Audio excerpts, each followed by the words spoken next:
Shalom, meus amigos, um novo dia na Terra Santa de Israel.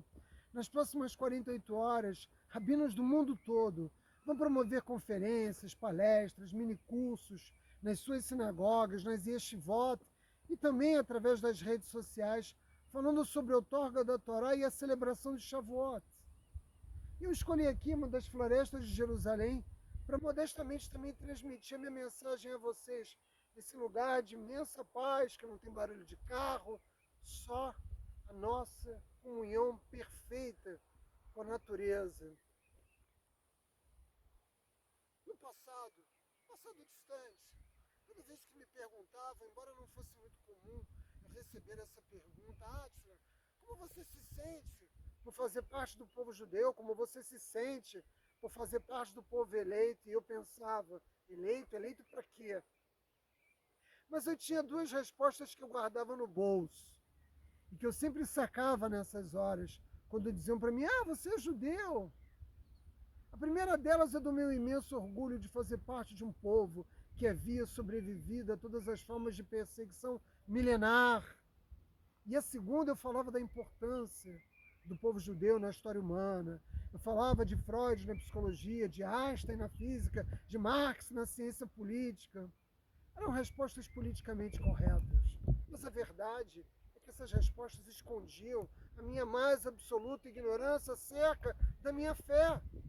E essa pergunta sobre como você se sente por ser judeu, por fazer parte do povo judeu, ela causa sempre uma surpresa muito grande em todo judeu assimilado. Por quê? Porque ele não sabe responder. Porque ele não sabe o que faz ele estar conectado ao povo judeu. E isso, para alguns, causa um grande incômodo. Nesses que o incômodo toma lugar, existe uma reação. A reação é buscar a resposta. Para a maioria dos que estão assimilados, isso não causa nenhum incômodo. Ou seja, não provoca uma mudança. Uma mudança na direção de compreender as razões pelas quais você é judeu. Pelas quais você faz parte do povo eleito. No meu caso, esse incômodo levou 30 anos para que eu tomasse as decisões de buscar a resposta a essa pergunta. Por quê? E como eu me sinto por fazer parte do povo judeu? E como todo bom judeu, eu respondi essa pergunta com uma outra. Como começa o judaísmo? Qual é o ponto de partida? E todos vocês que acompanham Pérolas da Sabedoria Judaica sabem. Todos sabem que Abraão Avino foi o primeiro judeu. A Torá diz que ele foi o primeiro hebreu. Mas o que ele fez de tão especial para merecer o título de primeiro judeu? O que ele fez de tão especial para ser o patriarca do povo judeu? E a grande maioria das pessoas responde, Abraão Avino foi o primeiro monoteísta. E essa resposta está errada. Adão Rishon foi o primeiro monoteísta. Ele viveu 930 anos e ele sabia que só existia um único Deus. Ele tinha consciência e reconhecia a existência de um único Deus. Depois dele, Metsushelah, Matusalém, que foi o homem que viveu a mais longeva existência da história humana, ou seja, 969 anos, também sabia da existência de Hashem. E ele, como o maior de todos os cabalistas, lutou contra demônios para defender Hashem no mundo, para defender a honra da Kavod ao Criador. E Noah, que viveu 950 anos, também sabia da existência de um único Deus. Quando Mabu veio, o dilúvio, ele já tinha 600 anos. Todos os três e muitos outros já tinham sido monoteístas, já tinham reconhecido a existência de um único Deus muito antes de Abraão Avino nascer. Então você vai me perguntar diante disso, então qual foi a novidade introduzida para Abraão Avino para que de fato ele recebesse o título de primeiro hebreu, de patriarca do nosso povo? A novidade de Abraão Avino não foi crer na existência de um único Deus, ou mesmo na existência de um mundo espiritual. O que ele trouxe realmente de novo ao mundo foi a ideia de que esse mundo físico se conecta ao mundo espiritual, se conecta com Deus. E como isso acontece? Através das nossas ações. É através das nossas ações que nós estabelecemos a nossa conexão com Deus, que nós aproximamos o mundo espiritual do mundo físico. Abraão Avinu reconheceu a transcendência, mas outros povos já haviam feito isso. Os egípcios sabiam da existência de um mundo espiritual. As sociedades da Mesopotâmia também, com seus oráculos, eles sabiam da existência de um mundo espiritual, mas eles não sabiam e não compreendiam a importância de conectar esses dois mundos e que tanto lá quanto aqui é Hashem que tem o comando da vida, o comando dos acontecimentos. E ao trazer essa contribuição, nosso patriarca, ele fez com que estivesse impresso na fé judaica a base de todas as nossas premissas teológicas, de que o nosso corpo não é um obstáculo intransponível para a nossa ascensão espiritual. Ao contrário, esse corpo que Hashem me deu, ele é um veículo fundamental para que nós possamos alcançar essa conexão, para que nós possamos aproximar a matéria dos mundos espirituais. Quando nós olhamos, eu que nasci no Brasil, quando nós olhamos para o mundo ao nosso redor, quando nós observamos todas as formas de manifestação de religiosidade que existem no mundo, todas elas, sem exceção, têm tratado do eterno conflito entre o corpo e a alma, invariavelmente da mesma forma. Que forma é essa? É preciso silenciar o máximo possível o corpo. Por isso é que alguns escolhem viver em monastérios, escolhem não ter esposa, escolhem não ter filhos, escolhem não possuir propriedade alguma. A matéria é um problema para essas pessoas. Então elas tratam de silenciar o mundo físico, inclusive o seu próprio corpo. A resposta que o meu povo, o povo judeu, a resposta que a minha fé deu, esse conflito entre o corpo e a alma é distinta. O judaísmo exige que nós nos envolvemos nesse trabalho contínuo de elevação do nosso corpo a um nível tal que ele possa ser o veículo para a manifestação da alma, para a manifestação de todos os sentimentos, de todas as vontades da alma. Por isso é que a Torá nos conta de tantos sábios que ascenderam os mundos espirituais sem morrer.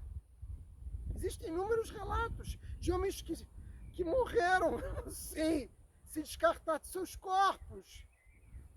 Quando nós chegamos no 5º livro da Torá, nós vamos falar da morte de Moshe Rabbeinu. Hashem disse para o anjo da morte, Satã, vá lá e busca a alma de Moshe. Chegou a hora dele voltar, que eu quero ele aqui, ao meu lado, trono celestial. Satã veio e não conseguiu cumprir. Como emissário de Hashem, não conseguiu cumprir essa missão. Hashem mandou que o anjo Gabriel, o mais poderoso de todos os anjos, viesse buscar Moshe, também não conseguiu. Que poder era esse? Que fez com que Moshe se agarrasse de tal forma à vida, que nenhum emissário de Hashem podia sacá-lo do mundo físico para o mundo espiritual. É porque Moshe já tinha espiritualizado o corpo dele de uma tal forma que não havia mais o que sacar. Moshe podia transitar entre os mundos espirituais e o mundo físico, assim como o profeta Eliarro faz agora nesse instante. Ele que ascendeu também, sem perder a sua vida. Ele que vem, que volta, cumprindo a missão de Hashem em nosso mundo. Qual é o dia mais importante do povo judeu? O Shabat. Porque ele é o dia em que nós nos espiritualizamos. O dia da semana em que nós dedicamos mais tempo à conexão com Hashem. E o que é que nós temos que fazer no Shabat? Vestir as nossas melhores roupas, comermos a nossa melhor comida. Parece uma contradição. Uma contradição para quem acha que o caminho da elevação espiritual é através do silêncio do corpo físico. Mas para nós não. Nessa Parashá Nassó, nós estamos estudando o Nazir. Você vai dizer, Átila, mas o Nazir, o que ele faz? Ele se abstém dos prazeres mundanos e materiais para obter elevação espiritual. É verdade. E o que acontece depois que o voto de Nazir acaba? Ele tem que levar um korban, um sacrifício até o Beit HaMikdash. Ora, quem tem que levar korban ao Beit HaMikdash? Quem cometeu um pecado. E o Nazir cometeu um pecado, você vai me perguntar, sim. Qual foi o pecado que ele cometeu? Se tudo que ele fez foi colocar cercas, porque ele não pode beber vinho, ele não pode ter contato com mortos, ele não pode tocar em vinagre, na uva, se ele colocou todas essas cercas justamente para evitar de cometer o pecado, qual foi o pecado que ele cometeu? O pecado que ele cometeu foi negar as delícias e os prazeres desse mundo que Hashem nos concedeu. A uva e o vinho é um presente de Hashem também aos homens. E quando o Nazir decide voluntariamente se afastar das coisas do mundo, ele também comete uma transgressão. A lei judaica permite para uma pessoa que se encontra próxima de cometer um pecado que ela tome essa decisão, mas não foi isso que Hashem nos pediu. Esse não é o melhor caminho. Tanto é assim que muito poucos homens na história do judaísmo, ou mulheres, assumiram o voto de Nazir. Não é isso que Hashem nos pede. Agora eu posso dizer, meus amigos, é isso que significa fazer parte do povo eleito, é isso que significa fazer parte do povo judeu. Nós somos eleitos porque nós elegemos. Nós elegemos através do nosso patriarca, num determinado momento da história, estabelecer essa conexão com Deus. Abraão Avinu fez isso, mas nós fizemos também em Shavuot. É isso que nós celebramos em Shavuot. Nós aceitamos as mitzvot, nós aceitamos os mandamentos, faremos e ouviremos. Nós assumimos um pacto eterno com Hashem. É isso que nós celebramos em Shavuot. Nós escolhemos nos elevarmos espiritualmente através do cumprimento dos mandamentos da Torá. Essas são as ações físicas com as quais a nossa alma expressa de maneira plena a sua espiritualidade. Nós não comandamos o nosso corpo para que ele sofra uma queda. É proibido a um judeu colocar em risco a sua vida. É proibido a um judeu se dilacerar, se mutilar. O corpo existe para nos servir e não para ser motivo de dor e sofrimento. O corpo existe para que a gente possa se aproximar de Hashem. Agora eu tenho condições de responder como eu me sinto. Fazer parte do povo judeu, meus amigos. Hexamer,